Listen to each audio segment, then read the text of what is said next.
B. Scrip dividends, features, criteria, and impact. A scrip dividend, also called a bonus or stock dividend, allows shareholders to receive additional shares instead of a cash dividend.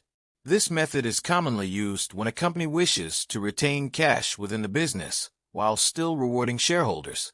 Shareholders are issued new shares in proportion to their existing holdings, effectively converting retained earnings into share capital. Scrip dividends may be attractive when companies have investment opportunities requiring cash but still want to maintain a dividend policy. They can also reduce transaction costs for shareholders who wish to reinvest their dividends in the company. Since new shares are issued directly rather than purchased through the market, the impact on financial statements is mainly a reclassification within equity. When a scrip dividend is issued, reserves decrease, while share capital increases by an equivalent amount.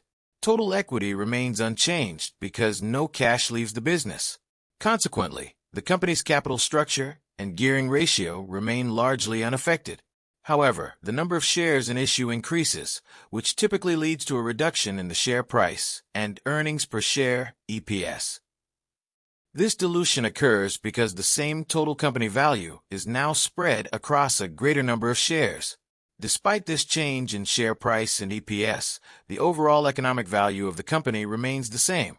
From the shareholder value perspective, a scrip dividend does not theoretically change shareholder wealth.